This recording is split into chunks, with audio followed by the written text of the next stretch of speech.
Ambassador, thank you for coming here this afternoon. We are really honored to have you here. And just to tell the audience, whoever doesn't know, that this is the celebration of our 20th years of diplomatic relations. So we are extremely honored to have you here. And this is an opportunity for you, I think, to meet the top CEOs of the telecom market in Israel. And this is a great opportunity for both of us, you and the audience, I guess. I'd like to, if I may, divide this conversation with three parts. You know, everything in Israel is divided into three. Really important number. Maybe in China it's 9, but here it's 3. First part would be a personal note. You came to Israel, you are a very senior diplomat in the Foreign Ministry of the People's Republic of China, and you have decided to come to Israel after serving in the US.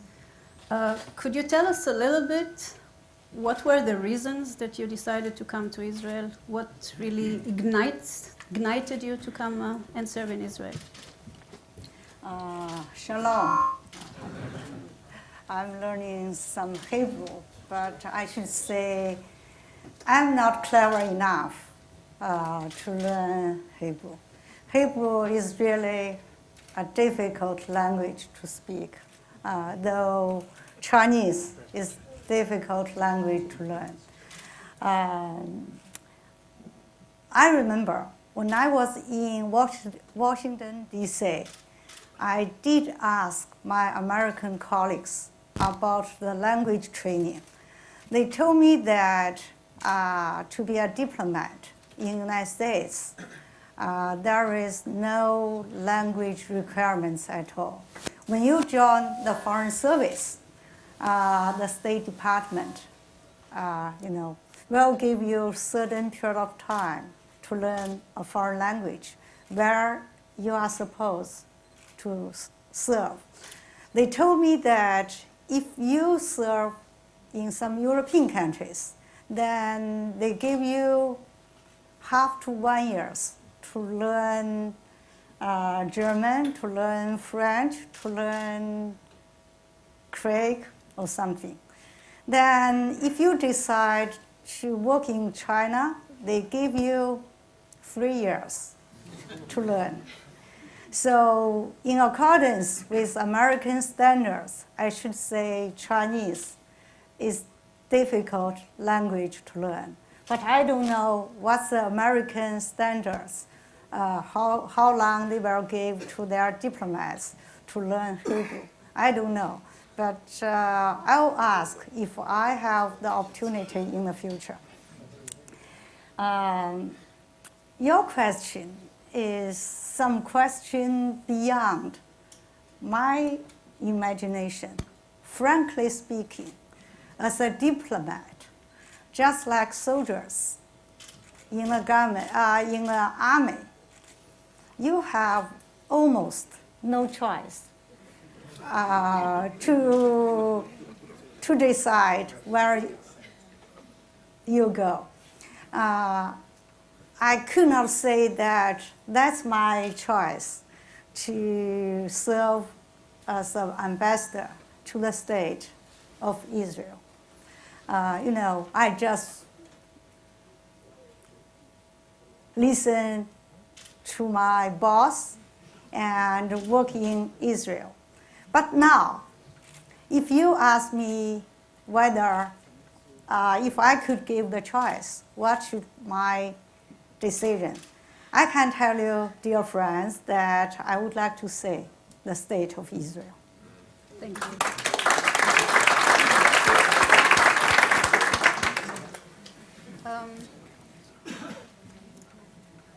Can we speak a little bit about China, and then we'll speak about Israel-China relations? China is a very big topic. I don't know what aspect of China you would like me to speak. Otherwise, I will, spend hours and let you have no dinner just hungry. So Okay. tell me. So I'll try to ask very simple questions about Yes, China. please. China is going to have a power change, a leadership change at the end of 2012. China is facing major challenges these days, starting from food security down to energy problems, water problems, social problems, the differences of development between the interior of regions of China and the coastal areas. What do you envision for the next leadership of China to do in the next 5 years? Because you're working on 5-year plans. That's a very important and difficult question to answer. China, I should say, is one of the biggest countries in the world.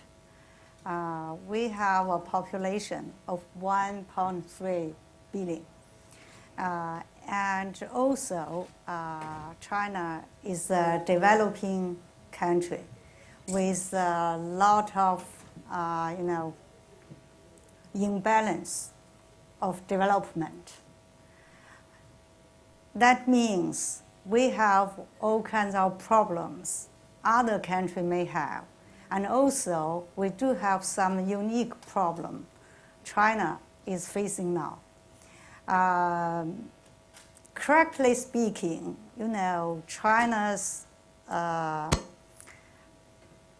shift of leadership is not like in the United States, in France, in other countries.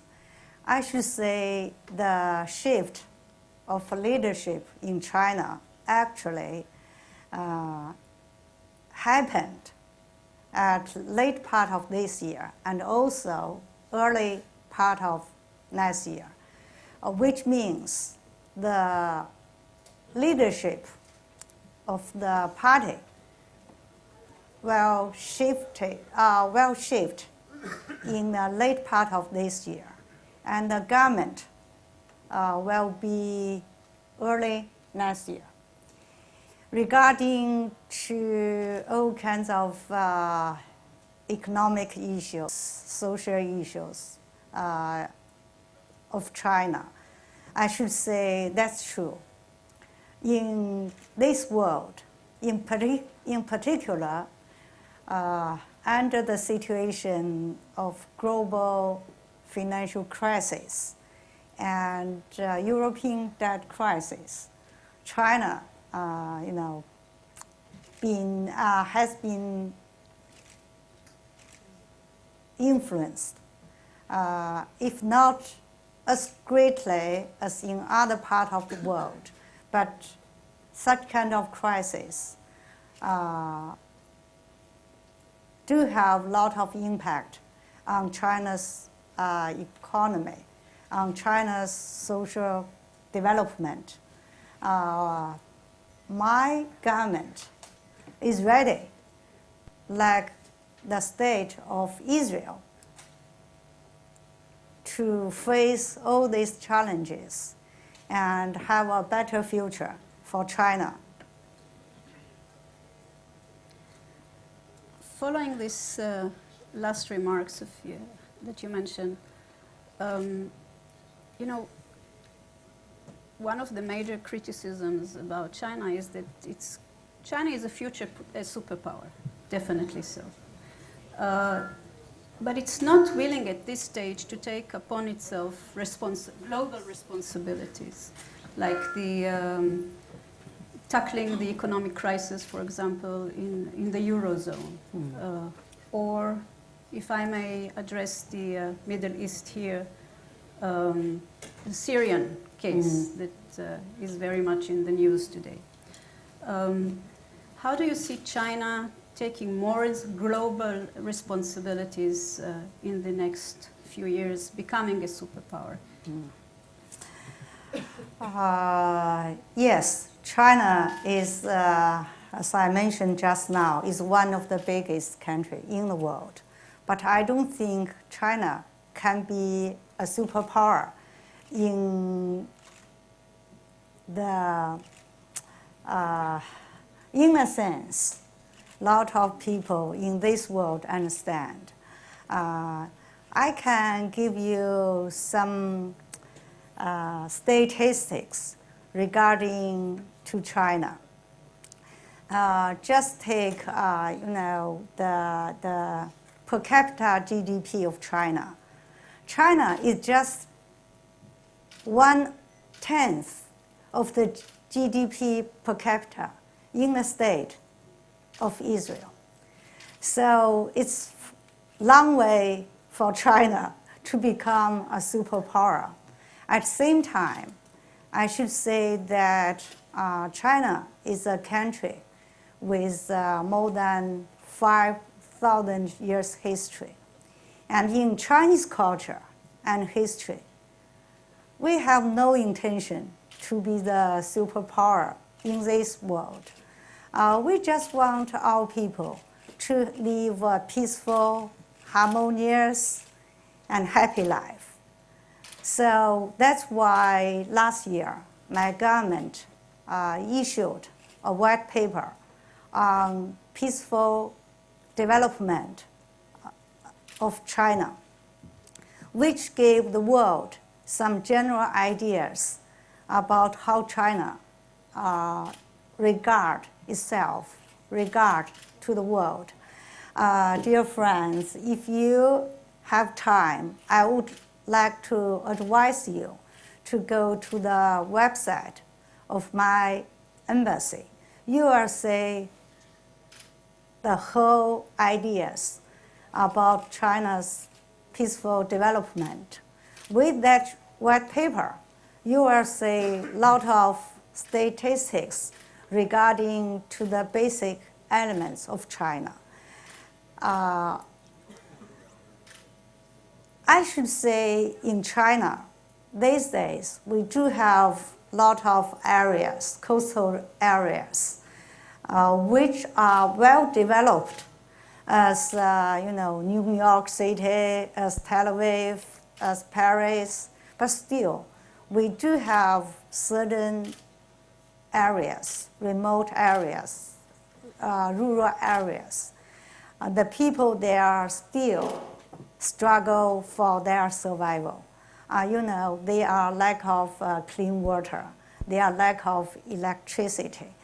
Some kids cannot afford to go to regular school. We have lot of such kind of issues.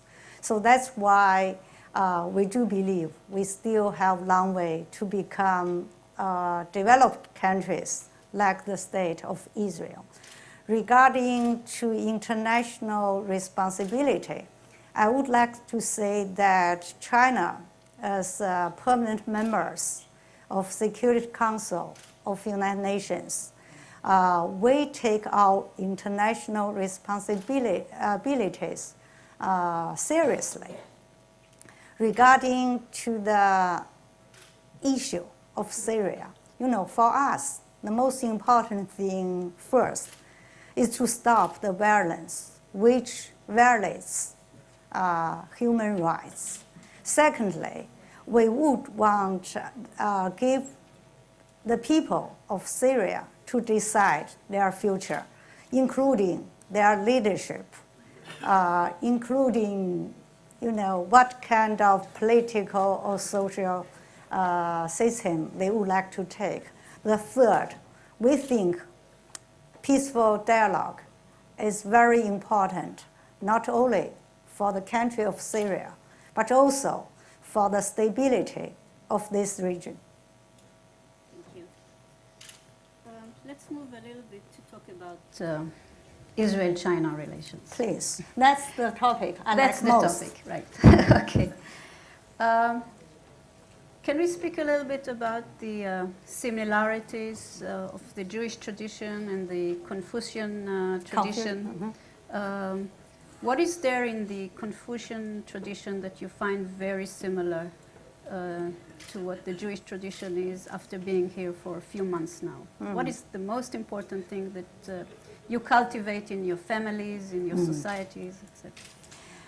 That's a very interesting question, and it's not easy to answer. You know, I'm the sixth Chinese ambassador to the state of Israel. Before I came here, I spent almost all my diplomatic career in the United States. First with United Nations, then with United States. You know, I lived mainly in three cities: New York City, Washington D.C., and Houston. You know, there in United States, there are a lot of Chinese. But when I came here, my first feeling regarding to Chinese community in Israel is totally different from in United States. In United States, whenever I go and wherever I go, I can find some Chinese. I can speak Chinese all the times. But here, unfortunately, I can hardly find, you know, people in the street or in a shop, in a school. I can speak Chinese. Though Chinese is not popular spoken in the state of Israel, but I do find a lot of similarities in our two countries. First of all, I think both you know, Chinese and Jewish nations are the oldest nations, civilizations in the world. We all have a long, long history of civilization with splendid culture. And secondly, I think education is, you know, one of the factors strikes me most.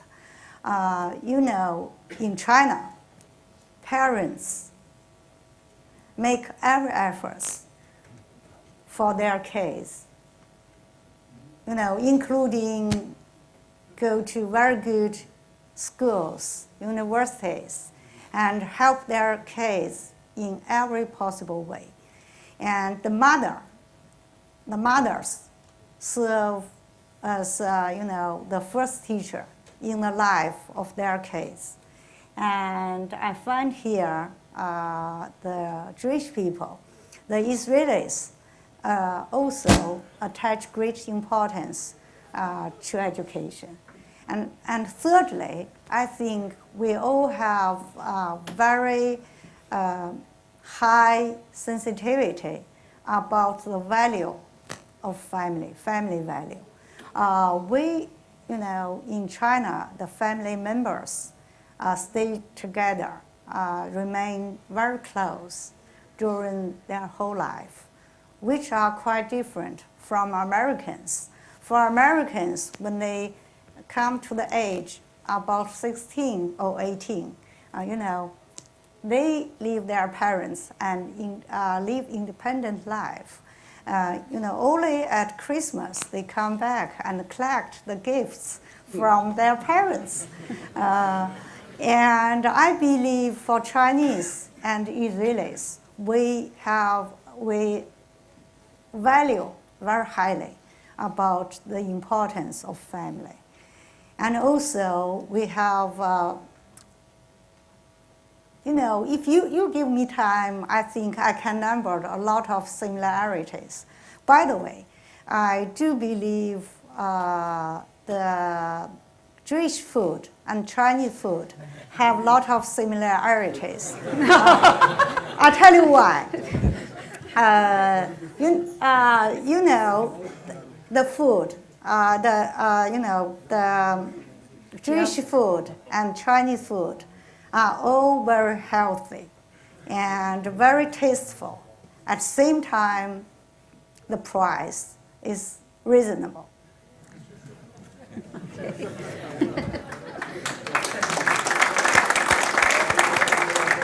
Maybe maybe the only similarity is the Tiaudze and the Jewish kreplach. This is the only thing I can think of. I should say, I like Jewish food very much. In particular, the St. Peter's fish. I really like it. Okay. Huh? Okay. Can we speak a little bit about the image of Israel in China? Because we are here in order to talk about the image of Israel. That's a very important question. I should say the Israelis, the Jews, have a very good image in China. You know, the relationship between Chinese nation and Jewish nation can be traced back more than 1,000 years ago. That time, a lot of business people of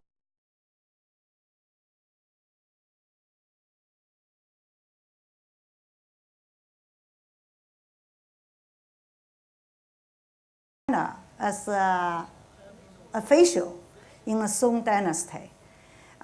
You know, at that time, the Jews was regarded very intelligent, very hardworking, very clever, very friendly.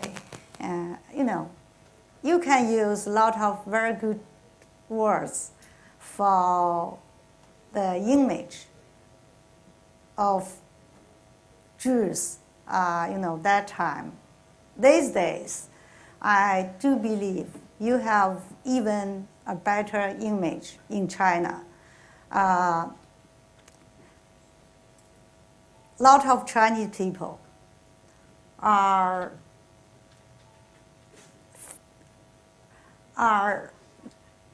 good friends of Israelis. You know, I can just give you one example. That is, you know, you have in Chinese people, you know, in Chinese people's eyes, Jews are really, really very intelligent. Just take the recipients of a Nobel Prize.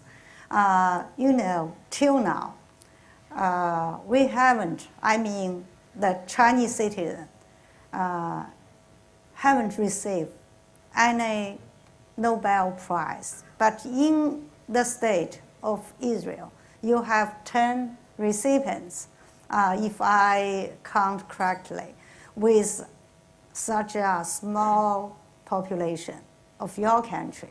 You know, we admire a great deal about, you know, your intelligence, your hard working. At the same time, a lot of Chinese people do understand the hardship, the sufferings your people have gone through in this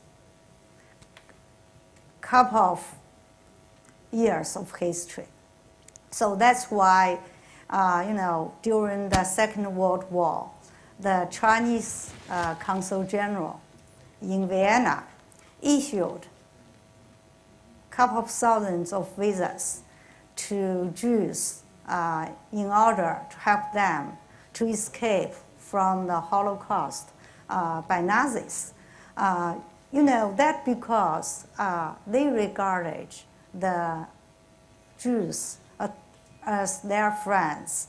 Recently, I attended a reception held by a group of people who lived in Shanghai during the Second World War. They escaped from Europe to China during the Second World War. They all told me that, you know, they are very close to Chinese people, and Chinese people have very good feelings towards the people of Israel. But one thing they say is not good for Israel. You know, since I came here, whenever my friends, my colleagues called me, they all asked me, "Are you safe in Israel?" You know, I think a lot of Chinese people believe, you know, it is not safe in the state of Israel. And, you know, recently I did have some talk with your Minister of Tourism. He would like to have more Chinese visitors to Israel. But, you know, a lot of Chinese people are worrying about if they go, whether they are safe here or not. So I do hope, you know, your country can promote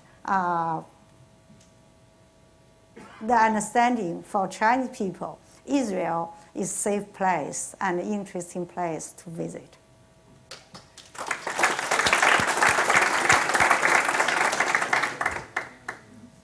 Let's move a little bit to the topic you would like to discuss here and that you like very much to talk about, the doing business between Israel and China. You know, one of the major topics that interests or worries the Israeli businessman is the very different business environment between here and there. What are the recommendations that you would like to give this audience on how to start working in China, which is so very different than Israel? Frankly speaking, I do not believe there are big gaps between the business environment in Israel and in China. Before I talk in detail, I would like to give you some figures you may interest in, and you can say what kind of great potentials for doing business in China.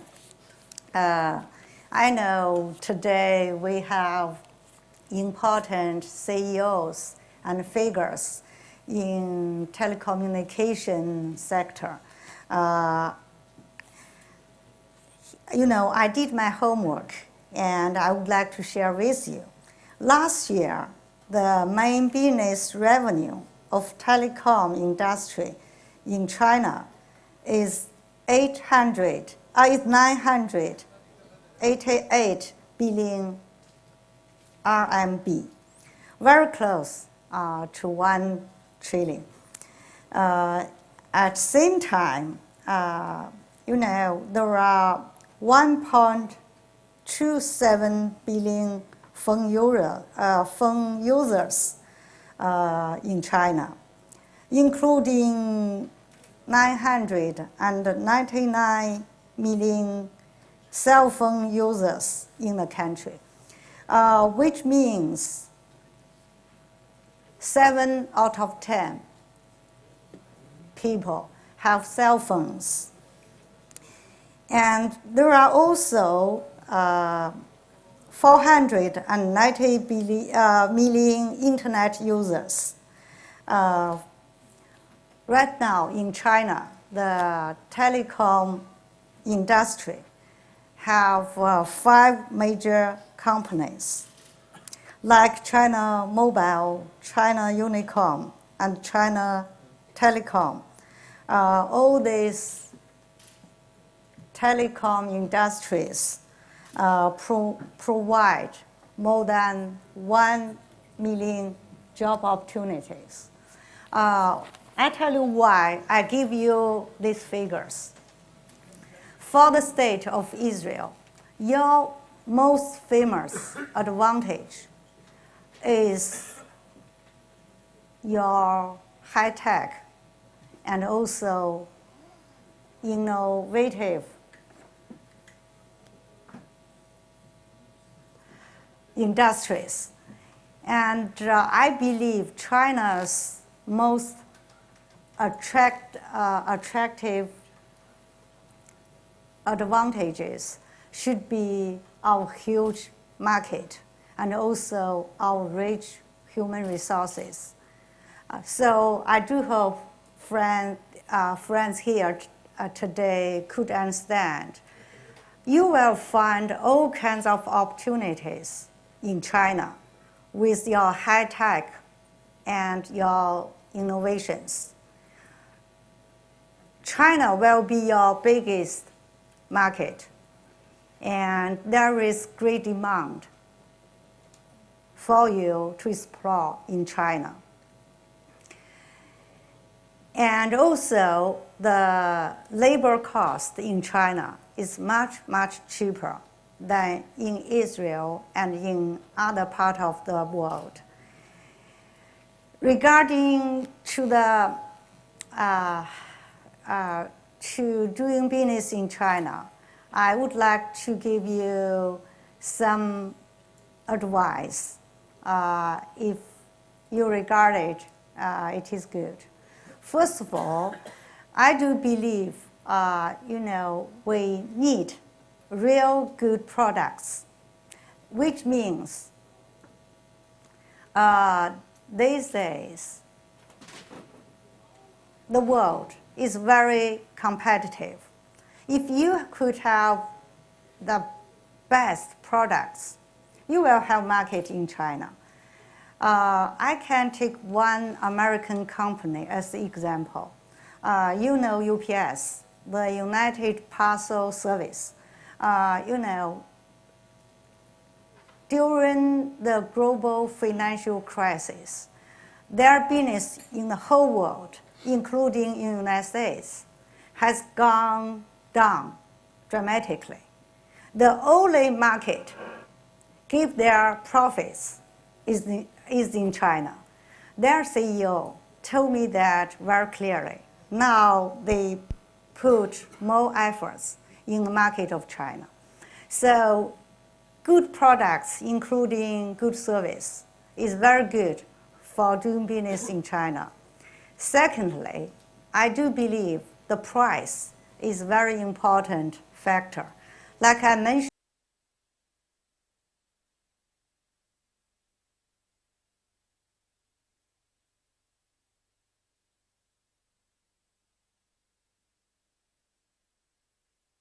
income.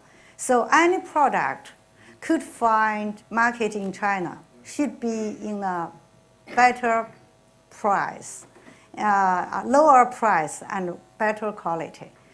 And the third, I do believe, the credibility is very important. Chinese people, like Jewish people, have very long memory. If they encountered some bad memory, they will remember that at least 10 years. So credibility is very important for your business in China. Chinese people have a habit to stick to certain very good products. I can give you one more example. My mother is in her 80s. She always asked me to buy something she used 50 years ago, which could hardly find these days in China. But people may stick to such kind of good products. So I do believe, the credibility is very important. And one more important factor I would like to add that, China is a country ruled by law. These days, we do have a lot of laws and regulations regulating doing business in China. Some people may give you some advice to go to shortcut, not to do everything in accordance with law. For that part, at the beginning, you may save some money or save some time, but later on, you will run into trouble. I was trained by profession as a lawyer, so I know how important to be by law in China these days. Like these days, we do have a lot of people who are eager to earn a lot of money. They may give you some bad advices. I do advise you, do not listen to these by advices, do your business legally, then you will have legal protection for your legitimate rights and profits. We are asked to finish, but I have one very last question. There's a very big investment of a Chinese company in Israel. Agan Makhtashin was bought by ChemChina. Do you see more investments of Chinese companies here in Israel, or at least investment in R&D centers like we see here from other countries? Yes, I do. These days, the business between China and Israel is no more just two-way trade. Talk about trade, I can give you one more examples. 20 years ago, when we started our diplomatic relations, the two-way trade volume was just a little bit more than 50 million US dollars. But now, almost 10 billion US dollars, which means 200 times increase during these 20 years. Just a month ago, when I had a reception for celebrating the 20th anniversary of China-Israel diplomatic ties, your Prime Minister, Netanyahu, was there. He talked about to double the trade volume between China and Israel as quickly as possible. And these days, more and more Chinese investors are seeking to invest in Israel.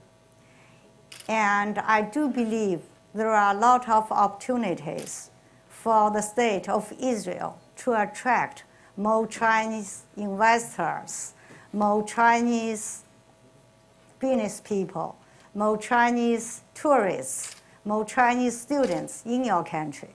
There are great potentials. So my advice would be grasp this good opportunity in history to make your business not only flourishing in the state of Israel, but also in China. In China, you have a lot of business to do with Chinese people. In Israel, Chinese people would like to enjoy your culture, your history, your high tech, your innovation, R&Ds, all kinds of things you can imagine. That I should say now it's the best time and best opportunities for China, Israel to have a win-win outcome. I do believe our cooperation will bring more trade, more investment, more job opportunities, as well as more tangible results to the people of our two countries. Toda Rabba. Thank you.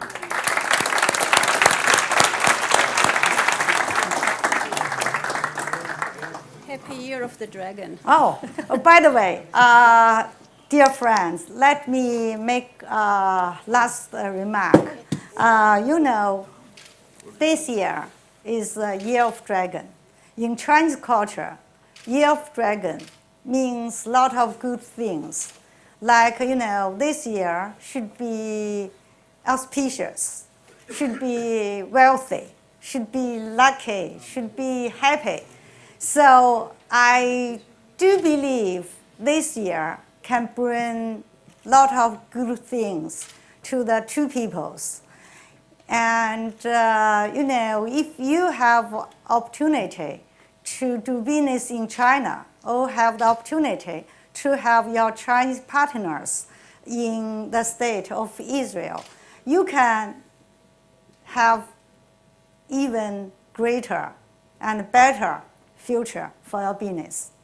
Toda Rabba. Excuse me?